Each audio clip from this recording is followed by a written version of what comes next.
Bagaimana malaikat maut mengetahui tempat kematian seseorang? Syahdan. Allah menciptakan malaikat-malaikat bertugas mengurus setiap bayi yang akan lahir.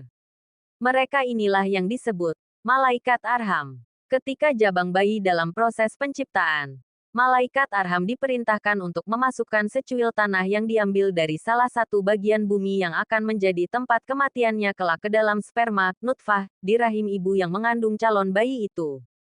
Setelah terlahir, manusia bebas berkeliling menjelajahi bumi kemanapun ia suka. Kelak, saat ajalnya tiba, ia akan berada di bagian bumi yang dahulu diambil tanahnya untuk dimasukkan ke dalam tubuhnya. Kemudian, ia akan mati di tempat itu.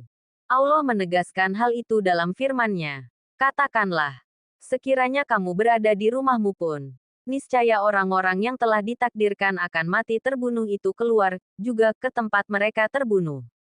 Quran Surat Ali Imran ayat 154.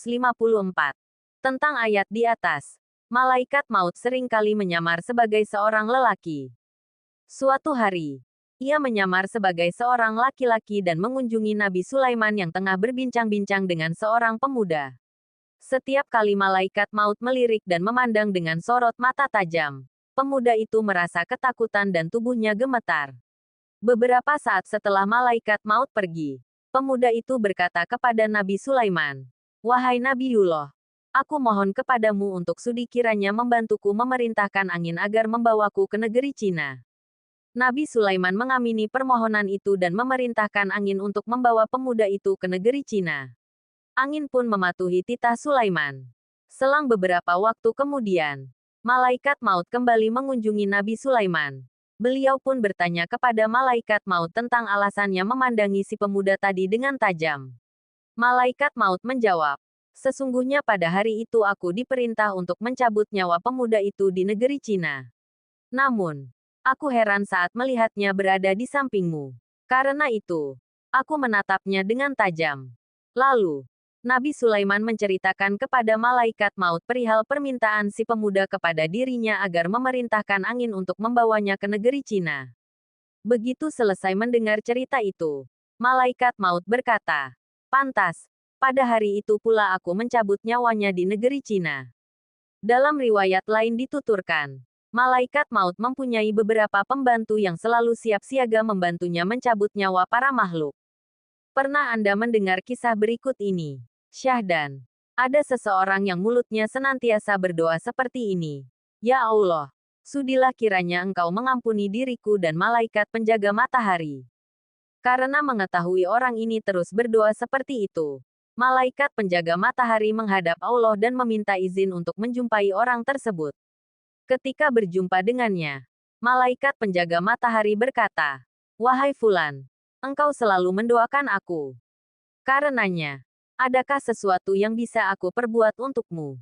Ia pun menjawab, "Wahai malaikat, sudilah engkau membawaku ke tempatmu. Setelah itu, aku mohon kepadamu untuk sudi kiranya menanyakan kepada malaikat maut perihal kapan nyawaku akan ia cabut." Malaikat penjaga matahari pun membawa orang itu ke tempatnya di dekat matahari. Setelah itu, ia pergi menemui malaikat maut dan berkata kepadanya, "Wahai malaikat maut, ada seorang manusia yang setiap selesai sholat mulutnya senantiasa mendoakan aku seperti ini. Ya Allah, sudilah kiranya engkau mengampuni diriku dan malaikat penjaga matahari. Ia baru saja memintaku untuk menanyakan kepadamu perihal kapan ajalnya tiba, supaya ia tahu dan bisa bersiap-siap." Malaikat maut membuka buku catatannya dan mencari nama orang yang dimaksud.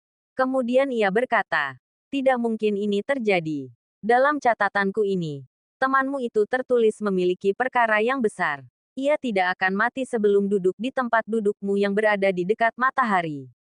Malaikat penjaga matahari pun menyela, "Saat ini ia sedang berada di tempatku di dekat matahari sana."